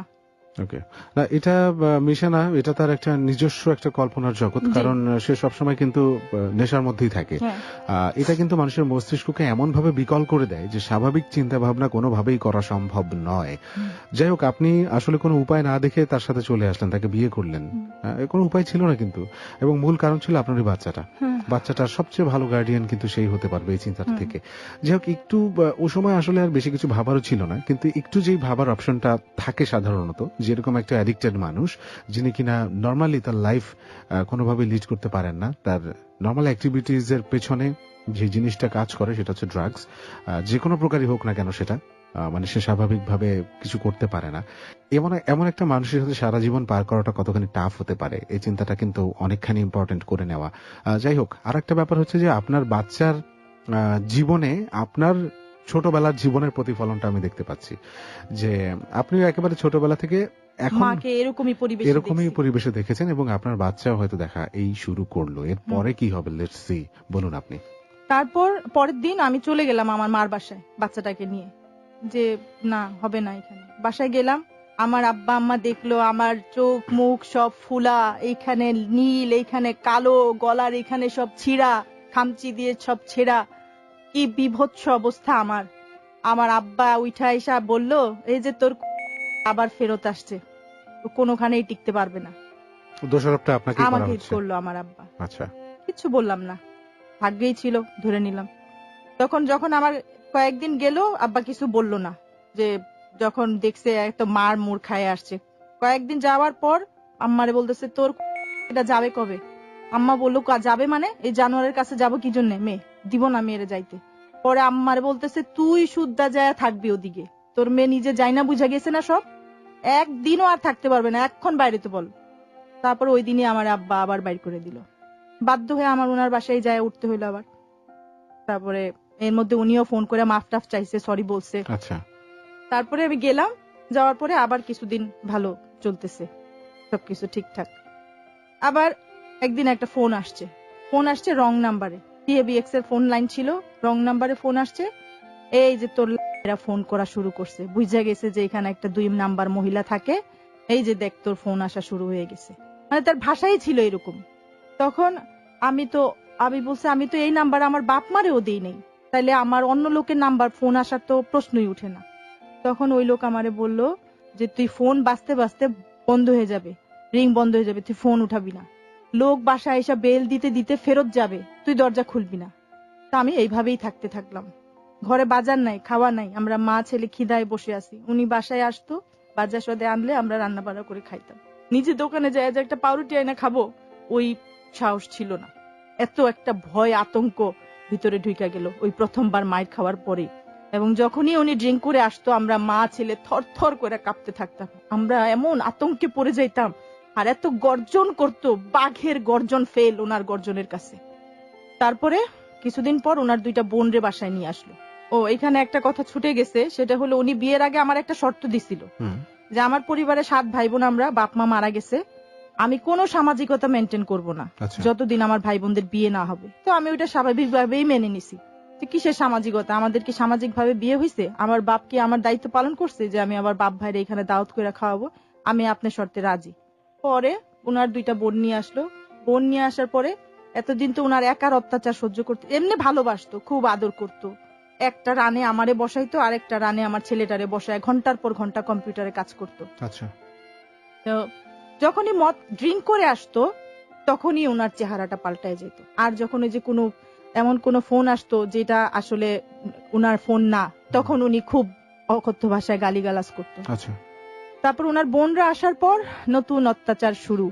আমার বোনরা আমার বাচ্চাটারে, উফ আল্লাহ, কারো সন্তানের জীবনে এরকম না আসে যে মার এরকম দিন দেখা লাগে। কুকুরের বাচ্চারেও মানুষ এইভাবে তাড়ায় না, আমার বাচ্চারে ওনার বোনরা এরকম ভাবে তাড়ানো শুরু করলো। এই তুই এদিকে আসতে পারবি না, তুই বিছানায় উঠতে পারবি না, তুই বাথরুমে যাইতে পারবি না, তুই ওইটা ধরতে পারবি না, তুই ওইটা ধরতে পারবি না, এগুলা করা শুরু করে দিল। আর সারা রাত উনি কম্পিউটারে কাজ করতো, খুব দের রাত্রে ঘুমাইতে আসতো। সারা রাত আমি ঘুমাইতে পারতাম না, ভোরবেলা ঘুমাইতে হইতো। তখন উনার বোনরা ভোর হইলেই আবার আইসা মাথা ধরে ধাক্কানো শুরু করতো। এই ওঠ, এই মহিলা, আমরা কি এখানে কাজ করতে আসছি? আমরা কি বুয়া? ওঠ ওঠ, যা চা বানা, নাস্তা বানা, এইরকম করা শুরু করে দিল। সেটা গেল, বাট আমি জাস্ট এখনো ওই জায়গাটা আটকে আছি যে আপনার বাচ্চাকে আপনি বললেন যে কুকুরের মতো ব্যবহার করতো। মানে জাস্ট আমি না জিনিসটা ইমাজিন করছি, আমি না জিনিসটা দেখতে পাচ্ছি। আর আপনার সেই জায়গাটায় আমি ভাবছি যে একটা মা বাচ্চার খাবার দিতে পারতো না, সেই বাচ্চাটাকে কষ্ট করে, কত বছর তখন? তখন তার বয়স প্রায় 1.5 বছর হয়ে গেছে। 1.5 বছর, 1.5 বছর। ওই বাচ্চাটা আপনার জীবনের সবচেয়ে প্রিয়, আর কিন্তু কেউ নাই। সবচেয়ে প্রিয়, পৃথিবীর সব সম্পদের চেয়ে সবচেয়ে প্রিয়। তো মার কাছে এর চেয়ে বড় সম্পদ আর কি? আর সেই বাচ্চাটাকে যখন আপনি দেখলেন আপনার চোখের সামনে, আহারে আহারে পৃথিবী, বলেন আপনি, দেখি আর কি কি বলার আছে আপনার। তারপরে এরকম চলতে চলতে কিছুদিন পরে আমার স্ট্রোক করলো। আমার ব্রেনে স্ট্রোক করলো, ছোট্ট একটা স্ট্রোক করলো। আমার ডান চোখটা বন্ধ হয়ে গেল, আমার মুখটা বাঁকা হয়ে গেল। তখন ওই লোকই আবার আমার ট্রিটমেন্ট করাইলো। মানে এই টর্চার সহ্য করতে করতে আমার এক পর্যায়ে স্ট্রোক হয়ে গেল 9 মাসের মাথায়। শুধুমাত্র এই টর্চার না, পেছনের সমস্ত ঘটনার ইফেক্ট কিন্তু রয়ে যাচ্ছে। স্ট্রোক করলো। তো তার বোনরা এইটা নিয়েও তারে চার্জ করতো, কি একটা উঠায় নিয়ে আইছে রাস্তা থেকে, এটা আবার অসুস্থ হয়ে গেছে, এরা আবার এত টাকা খরচ করে চিকিৎসা করানো লাগতেছে, এই সেই। এগুলার মধ্যে দিন কাটতেছিল ভয়ঙ্কর ভাবে। যেই আমি একটু সুস্থ হইলাম, তখন একদিন এক বেল দিল একজন। দরজা খুললাম, এক মহিলা হুর হুর করে ঘরের মধ্যে ঢুকে গেল। ঢুইকায় আমার চুলগুলা ধইরা আমারে বলল, এই তুই আমার জামাইয়ের সাথে সংসার করতেছিস কি জন্য? মানে কি? আমি বলছি, আপনি কে? বলে, আমি কে তুই জানোস না? তোর বলে নাই আমি কে? আমি তোর বউ। তারপরে আসলো, আমি বললাম এইসব কি? তার বোনরাও জিজ্ঞেস করলো এইসব কি? তখন সে বলল সে আমার আনঅফিশিয়াল ওয়াইফ। Unofficial wife? সে পরিচয় করাই দিল, এটা আমার আনঅফিশিয়াল ওয়াইফ। এবং উনি পরিচয় করাই দিলেন? হ্যাঁ। এবং আনঅফিশিয়াল বলতে কি মানে কেপ ছিল সে। ওকে। আরো এক নতুন ঘটনার অবতারণা, একেবারে শেষের দিকে আমরা, প্রিয় শ্রোতা।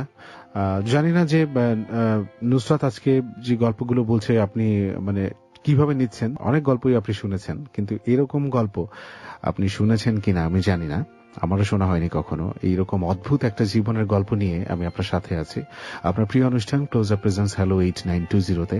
আর যে সেতু আমি, এবং আপনি শুনছেন আপনার প্রিয় radio station ABC radio 89.2 FM। এরপরে কি হলো সেই ব্যাপারগুলো নিয়ে আমরা ফিরে আসছি ছোট একটা বিরতি নেওয়ার পর। কোথাও যাবেন না। Close Up presents Hello 8920. Close Up. The closer, the better. Close Up presents Hello 8920. Close Up. The closer, the better.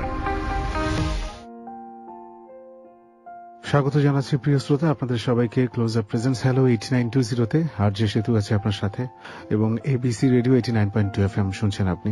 আমি বেশি কথা বলবো না, শুধু ফোন নাম্বারটা এবং ফেসবুক অ্যাড্রেসটা বলছি।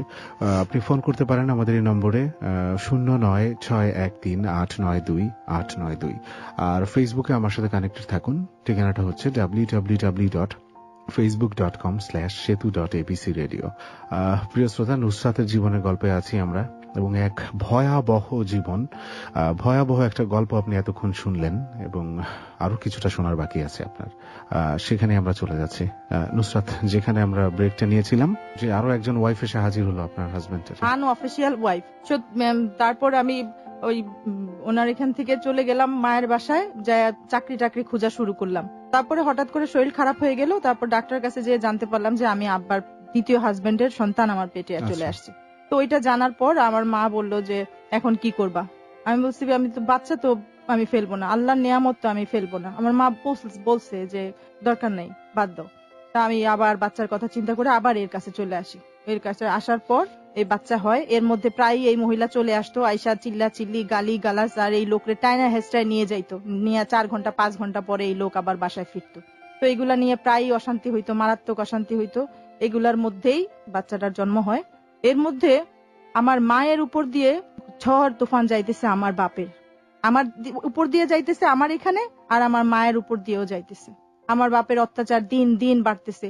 আমার মায়ের অসুস্থ হয়ে গেছে, ডায়াবেটিস, হাই প্রেসার, এই অসুখ ওই অসুখ, ওষুধও কিনে দেয় না ঠিক মতো। আচ্ছা। এক পর্যায়ে 2010 সালে আমার মার হাত ডায়াবেটিক্স এর কারণে না কি কারণে দোনোটা হাত একদমই শক্ত হয়ে গেল, এবং একটা কাপড় ছোঁয়া লাগলেও সে এমন জোরে চিৎকার করতো, মনে হইতো যে সে এখন তার সাথে কিছু হয়ে যাবে। আচ্ছা। তখন আমি আমার স্বামীরে বললাম, একদিন রাত্রে পা দুইটা ধইরা জড়াইয়া ধইরা বললাম, আপনি একটু আমার মার চিকিৎসা করাই দিতে পারবেন? আমার বাপ তো আমার মার চিকিৎসা করাবে না। ডায়াবেটিস হাসপাতালে নিয়ে গেছি, ওইখানে বলছে যে ওনার দোনোটা হাত কাটা ফেলতে হবে। তখন তো মাথা মুথা খারাপ হয়ে গেল, দুইটা হাত কেটে ফেলে একটা মানুষ আর কি করবে জীবনে। তখন ওই লোক বলল, ঠিক আছে আমি চিকিৎসা করাই দিব তোমার মার, কিন্তু আমি জাকাতের টাকা থেকে চিকিৎসা করাবো। আমি বললাম, জাকাতের টাকা, ফেতরার টাকা, সদকার টাকা, যেই টাকা হোক, আপনার বাচ্চাদের গা মুছায় মুছায় ওই টাকা দিয়ে আমার মার চিকিৎসা করাই দেন। পরে ওই লোক আবার আমার মায়ের 3 মাস এই সকাল বিকাল আমরা হাত আর কাটাইলাম না, আমার থেরাপি করে করে আল্লাহর রহমতে এতটুক ভালো হইলো যে চলাফেরা খাইতে পারে। আচ্ছা। এর মধ্যে আমার আম্মার জরায়ুতে টিউমারও হয়ে গেল। তো এরপরে আমার আব্বার অত্যাচার আমার মায়ের উপরে আরো ডাবল হয়ে গেল, কারণ সে শারীরিক চাহিদা তখন আর পূরণ করতে পারতেছিল না। তখন আমার আব্বা আর একটা বিয়ে করবে। আমার আম্মা সাথে সাথে লিখিত দিয়ে দিল, আপনি বিয়ে করেন যায়, আমার কোনো আপত্তি নাই। আমার আব্বার বিয়ে করবে, মেয়ে খুঁজতেছে। 2016-তে আব্বা চাকরিতে রিটায়ার করে। রিটায়ার করার পরে হঠাৎ করে একদিন আব্বা উধাও, আব্বা নাই। আব্বা কোথায় কোথায় কোথায়, পরে জানা গেল জিরাবতে এক মহিলারে উনি বিয়ে করে উনি ওদিকেই রয়ে গেছে, বিয়ে করে ফেলেছে অলরেডি। হ্যাঁ, 6 বছর ধরে ওনার ওই মহিলার সাথে সম্পর্ক চলতেছিল। পরে আমরা এগুলা জানতে পারি। যখন আমার বাবা হঠাৎ করে উধাও হয়ে গেলেন, তখন কিছুদিন পরে আবার সে বাসায় ফিরে আসলেন। তখন আমার আম্মা এক পর্যায়ে ওনাকে বললেন, এইসব কি শুনতেছি যে তুমি আরেকটা বিয়ে করছো, এই সেই। এক পর্যায়ে কথা কাটি হইতে হইতে আমার আব্বা বটিটা নিয়ে আমার আম্মার গলার সামনে ধরলো। যেই আম্মা সরে গেলেন, তখন আব্বার বটির পোস্টটা লাগলো আমার মায়ের কানে। মানে উনি কি কোপ দিলেন? কোপ দিলেন, এবং সেই কোপটা কানে লাগার সাথে সাথে কানটা প্রায় অনেকখানি কেটে গেল। 6-7টা সেলাই তার কানে লাগলো। আচ্ছা, আপনি কিছু মনে করবেন, একটা কোয়েশ্চেন আমার, মানে আপনার আব্বা কি এমনিতে এমন, মানে এই যে উনি এমন কাজও করছেন, উনি সব সময় যখনই রাগ হইতেন আমার মায়ের লজ্জা স্থানে বটিটা নিয়ে ধরে রাখতেন এবং বলতেন, তুই আর একটা শব্দ করে এখনই তোরে মাঝখান থেকে আমি ফায়রা ফেলবো। আমি জাস্ট এই প্রশ্নটা এই কারণেই করেছিলাম যে আপনার আব্বা যে কাজগুলো করতেন, এই গল্পে যেগুলো আমরা শুনতে পেলাম আপনার কাছ থেকে, তাতে করে কোনো সুস্থ স্বাভাবিক মানুষ বলে আমার মনে হয় না ওনাকে। মানে ওনার কি কোনো মেন্টাল ডিসঅর্ডার বা এই টাইপের কোনো ঝামেলা আছে, বা কোনো কারণে কি উনি অ্যাডিক্টেড কোনো নেশায়, বা সাধারণ? ওনার একটাই নেশা, সেটা হলো মেয়ে লোকের নেশা। ওনার আর কোনো নেশা নাই। এটাও একটা নেশা, এবং এটা সবচেয়ে বাজে একটা নেশা। তো এই নেশাটা কতখানি যে লেম করে ফেলে একটা মানুষকে, একটা সুস্থ একটা স্বাভাবিক মানুষকে, তার মেন্টালি যে কতখানি লোয়েস্ট হয়ে যায় একটা মানুষ, সেটা এই যে এই গল্পে আমরা আজকে শুনতে পাচ্ছি। অথচ আমার আব্বা যখন দ্বিতীয় বিয়ে করতে চাইলেন, সাথে সাথে আমার আম্মার লিখিত পারমিশন দিয়ে দিল যে তুমি বিয়ে করতে পারো। হ্যাঁ, এখানে আপনার আম্মা বলে এটা সম্ভব হলো। মানে দেখা যাচ্ছে যে আপনার আব্বা যেমন কিছু হলেই দা বটি নিয়ে উঠে আসে, আপনার আম্মা যদি এরকম হতো তাহলে কিন্তু এখানে আরো বাজে কিছু হতে পারতো।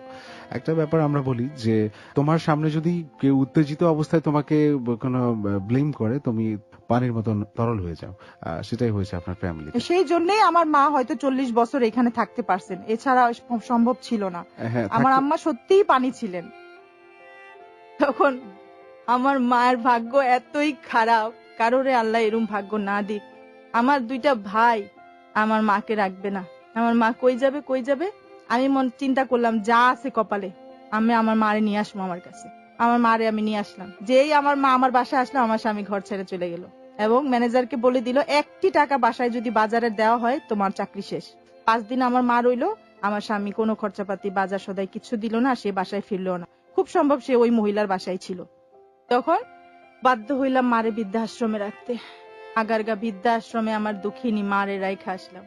আমার মা এখন চোখে দেখে না, কানেও শুনে না, চলতে ফিরতেও পারে না।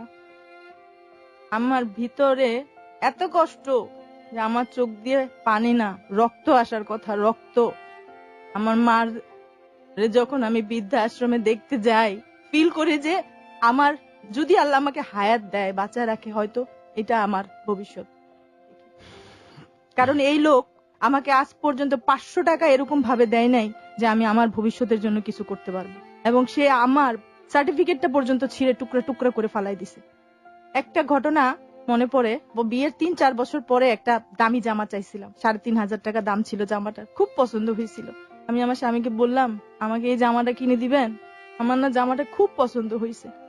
2-3 দিন খুব শুনাইছে, তোর যোগ্যতা আছে এই জামা পরা, 3,500 টাকা। আমার যে আমি কোনোদিন আমার 250 টাকা, 300, 500 টাকা ঈদের জামা কিনে দিত, আর এমনি 200-250 টাকার উপরে কখনো কাপড় কিনে দিত না। ওইটা নিয়ে আমার দুঃখও নাই। তো আমি উনারে বললাম যে জামাটা আমার অনেক পছন্দ হয়েছে, আপনি কি আমার জামাটা কিনে দিবেন?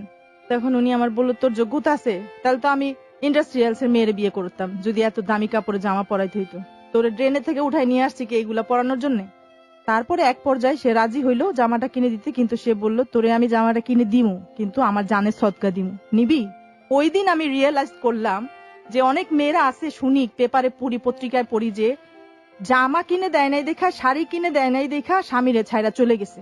ওই দিন আমি রিয়েলাইজ করলাম যে কেন মেয়েরা শাড়ি জামা কিনা না দেওয়ার কারণেও স্বামীরে ছাইরা চলে যায়। স্বামীরা যখন এইসব কথা বলে সবাই এটা লোড নিতে পারে না, কিন্তু আমি ছোটবেলা থেকে এগুলা দেখতে দেখতে আমার কাছে এগুলার এখন কোনো ব্যাপার না। মানে আপনি ছোটবেলা থেকেই পুরুষ শাসিত সমাজের এই নির্মম চিত্র দেখে আসছেন। আমি এটা বলতেছি না যে ভালো পুরুষ নাই, নিশ্চয়ই ভালো পুরুষ আছে, কিন্তু আমার লাইফে পাই না। আপনার লাইফে নাই। আমার ভাইরা যেরকম, আমার বাপ সেরকম, আমার 2টা স্বামীই এরকম বাইর হয়েছে। এখন আমার বড় ছেলে, যখন আমি তারে মাদ্রাসা থেকে নিয়ে আসলাম, তখন আবার সে 2-2.5 বছর বাসায় থাকলো। বাসায় থাকার পর তখন আমি আবার প্রেগনেন্ট। তখন আবার তার এই বাচ্চা পেটে এই লোকের মদ খায় আইসা চিল্লা চিল্লি, গালি গোলজ, এগুলা দেখতে দেখতে পাগল হয়ে গেলাম। তখন আবার বাচ্চারে বাধ্য হয়ে মিরপুর আজরাবাদ মাদ্রাসায় দিয়ে দিলাম। তখন আমার ছেলে কেজিতে উঠছে। কেজিতে উঠাই সে বাংলা, ইংলিশ সব রিডিং পড়তে পারতো। স্কুলে ম্যাডামরা ডাইকে ডাইকে নিয়ে বলতো যে আপনার ছেলে অনেক ব্রিলিয়েন্ট, ওর হাতের লেখা খুব সুন্দর। ছেলেটা বলতো, মা গো, সব বাচ্চার মা স্কুলে আসে, তুমি কেন আসো না? আমারে মানুষরা জিজ্ঞেস করে, এটা কি তোমার আপন মা নাকি তোমার সৎ মা, যে কোনোদিনও স্কুলে আসে না? আমার ওইটুকুনো বাচ্চা তো এটা বুঝবেও না যে মার আসার পারমিশন নাই, এই জন্য আসে না।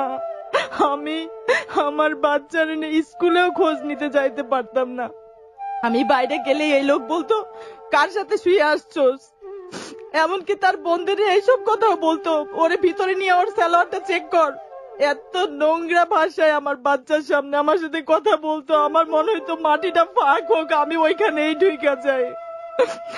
আমার এতবার সে বেশ্যা ডাকছে যে বাজারের বেশ্যা, বিয়ে করে হয় না ও মানুষ এতবার বেশ্যা ডাকে না। এত পর পুরুষের সাথে মুখে মুখে সে আমার শুয়াইছে, পতিতাদেরও মনে হয় এত পুরুষের সাথে শুয়া লাগে নাই। আমারে সে চোখের মাথায় বিয়ে ঠিকই করে ফেলাইছে, কিন্তু স্ত্রীর মর্যাদা, স্ত্রীর অধিকার কোনটাই সে আজ পর্যন্ত দেয় নাই। আমি ওইখানে বান্দা বুয়ার মতন 3 বেলা খাই আর থাকি, এইটুকি আমার ফ্যাসিলিটি।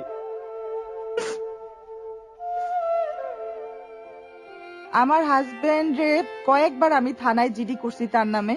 থানা থেকে তারে যখন ইনফর্ম করছে, সে গেছে ওইখানে কথাবার্তা বইলা বাসায় আইসা তখন সে আমারে বলছে, তুই যে পুলিশদের সাথে শুইয়া আমার নামে কমপ্লেন করে আসলি, এই পুলিশদের পকেটে আমি টাকা ঢুকাই দিয়ে আসবো, তখন এই পুলিশটা তো প্রমাণ করবে যে তুই একটা বেশ্যা। শুধু এইটাই না, আমার হাজবেন্ড ড্রিঙ্ক কইরা আইসা 3-4টা ঘন্টা আমার এবং আমার বাচ্চাগুলার যে অত্যাচার করে, ওইটার 5 মিনিটের ভিডিও যদি আমি কাউরে দেখাইতে পারতাম, তাহলে মানুষরা বুঝতো যে আমি আর আমার সন্তানগুলা কতটা অসহায়। আমরা আপনি এগুলো ভিডিও করেন না কেন? তার বোনরা থাকে, তারা করতে দেয় না। তারা যখনই এই ধরনের কোনো অ্যাটেম্প দেখে তখন বাইরে বাই করে দেয়। আপনি এটা গোপনে করে ফেলবেন ভিডিওটা, আমি আপনাকে এই পরামর্শ দিচ্ছি। আমার বাচ্চাগুলার সামনে দাঁড়া করায় রাইখা আমার স্বামী বলতে থাকে, তোর মা শৈল বেচে, তোর মা এইটা বেচে, তোর মা ওইটা বেচে। তার মুখের ভাষাই এইগুলা। অথচ আজ পর্যন্ত একদিনও আমি, সে যখন ড্রিঙ্ক করে বাসায় আসে, আমি বলি না যে আপনি কেন খাইয়া বাসায় আসছেন। বাসায় ছোট ছোট 3টা বাচ্চা আছে এবং বাচ্চাগুলোর আমি আগে ভাগে ঘুম পাড়াই দিই যেদিন খাইয়া আসার কথা থাকে। সে বাসায় ঢুইকাই আগে বাচ্চাগুলার এটা উঠায় যে তোরা কই, এদিকে আজ শুনে যা তোর মা কি করছে, তোর খালা কি করছে, তোর নানু কি করছে। অথচ আজ পর্যন্ত আমার মা বাবা ভাই বোন কাউরে উনি এই 15 বছরের মধ্যে বাসার মধ্যে ঢুকতেও দেয় নাই, ঈদেও না।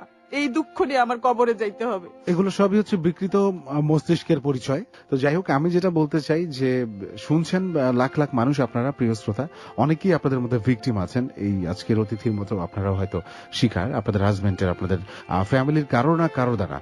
এখন কিন্তু সোচ্চার হয়ে বাঁচার সময়, এখন আর সেই সময় নেই যেখানে আপনি একটা সময় সিনেমায় দেখেছি, আমি একটু পার্টিকুলার মেনশন করি, ওই সময়টা এরকম ছিল বলে ওই সময় সিনেমা বা গল্প বা নাটকগুলো এমনই ছিল যে আমাকে সারা জীবনও ভালো না বাসলে আমি ভালোবেসে যাব। No, it's not the thing. আপনি এভাবে কিন্তু আপনি বেঁচে থাকতে আসেননি পৃথিবীতে। আপনিও একটা সোল, আপনি একটা মানুষ। আপনি যে অধিকারটা নিয়ে আসছেন, সে যে আপনাকে অত্যাচার করছে, যার দ্বারা আপনি অত্যাচারিত হচ্ছেন, is the same thing, is the same soul. So please be aware of your rights. আপনি আপনার অধিকারগুলো আদায় করে আপনাকেই নিতে হবে। আপনার আশেপাশে আসলেই আপনার জন্য কেউ নাই। তারপর আমার ওই বাচ্চাটা মাদ্রাসায় দেওয়ার পরে আবার এতিমখানায় দিয়ে দিলাম। ওইখানে 2.5 বছর থাকলো, আবার ছেলে মরে যায়। আবার ওই লোকের হাতে পায়ে ধরে বাচ্চারে বাসায় নিয়ে আসলাম, আবার স্কুলে দিলাম। আমার যে ছেলে ক্লাস 10-এ পড়ার কথা, সে এতদিনে ক্লাস 7-এ উঠছে। কিন্তু এবার হঠাৎ করে তার পিছনে ব্যথা ব্যথা ব্যথা, বলতে বলতে বলতে বলতে বাঁকা হয়ে যায় ব্যথায়। আমি কি করবো? এই লোকের তো ডাক্তারের কাছে নিয়ে যায় না। পরে অনেক দিন পরে ডাক্তার দেখাইলো, তারপরে রিপোর্ট টেস্ট করলো, টেস্ট করে আসলো তার কিডনিতে পাথরও আছে আর তার কিডনি দুটোও ফেল। My goodness. বড় ছেলে আমার জান, আমার প্রাণ, আমার সবকিছু। আমি সারা দুনিয়ার সম্পদের চেয়ে আমার এই বাচ্চাটারে আমি বেশি ভালোবাসি। আমি রিপোর্ট গুলাও সাথে নিয়ে আসছি। এখন আমি জানি না আমি কি করব, কিন্তু আমি তারপরেও মনোবল হারাই নাই। আমি এখনো দাঁড়াইতে চাই আমার মায়ের জন্য, আমার ছেলের জন্য। আমি বাঁচতে চাই, আমি এদের জন্য কিছু করতে চাই। আমি অনেক ভালো রান্না করি। আজ পর্যন্ত জীবনে যত মানুষকে রান্না করে খাওয়াইছি, সবাই একটা কথাই বলছে, ভাবি আপনি রান্নার ব্যাপারে কিছু করেন না কেন? এটা দিয়েই তো আপনি দাঁড়াইতে পারেন। চেষ্টাও করছি, কিন্তু ক্যাশ ক্যাপিটালের জন্য কখনো কিছু করতে পারি নাই। এমন কোন রান্না নাই যে আমি জানি না। Fast food item, Chinese item, Bangla item, সবকিছু আমি রান্না করতে পারি। কিন্তু আমি কখনো এটা নিয়ে ব্যবসায়িক ভাবে দাঁড়াইতে পারি নাই, কারণ আমার স্বামী আমাকে সাপোর্টও করে নাই। এবং তার কাছ থেকে যে 2-1 বার চলে গেছি, তখনও আমি করতে চাইছি, কিন্তু আমি ক্যাশ ক্যাপিটালের জন্য করতে পারি। কিন্তু এখন আমার করতে হবে। আমার মা কে ডাক্তার বলছে যে উনাকে 1 মিনিটও এখানে একা রাখেন না। উনার ডায়াবেটিস হাই, উনার প্রেসার হাই, চোখে দেখে না, কানে শুনে না, উনার এখান থেকে নিয়ে যান। এই জন্য এখন আমি আবার রুখে দাঁড়াইতে চাই, আমার মায়ের জন্য, আমার বাচ্চার জন্য। করেছিলেন সোনু পণ্ডিত। জুলু চৌধুরীর বেশ আগ্রহ দেখালেন, বললেন সে তা বড় ভালো কথা। গায়ের লোকগুলো সব গন্ডমূর্খ রয়ে যাচ্ছে। একটা স্কুলে যদি ওদের লেখাপড়া শেখাতে পারো সে তো বড় ভালো কথা। কাজ শুরু করে দাও। টাকা পয়সা খুব বেশি না দিলেও স্কুলের জন্য একটা অনাবাদি জমি ছেড়ে দিয়েছিলেন জুলু চৌধুরী। শহর থেকে সুতোর মিস্ত্রি নিয়ে এসে গুটি কয়েক ছোট ছোট তুলা আর টেবিলও তৈরি করে দিয়েছিলেন তিনি। একমাত্র সম্বল 2 টুকরো ঘেনো জমি ছিল সোনু পণ্ডিতের। সে দুটো বিক্রি করে স্কুলের জন্য টিন, কাঠ আর বেড়া তৈরির বাঁশ কিনেছিলেন তিনি। ব্যয়ের পরিমাণটা তারই বেশি ছিল, তবু চৌধুরীর নামেই স্কুলটা নামকরণ করেছিলেন তিনি। জুলু চৌধুরীর স্কুল 8 হাত কাঠের মাথায় পেরেক পেরেক আটা চারকোনি ফলকের ওপর জুলু চৌধুরীর নামটা জ্বলজ্বল করত সকাল বিকেল। আজও করে, যদিও আকস্মিক জোরে মাটিতে থুম করে ভেঙে পড়েছে স্কুলটা, আর তার টিনগুলো জং ধরে অকেজো হয়ে গেছে বয়সের বার্ধক্য হেতু।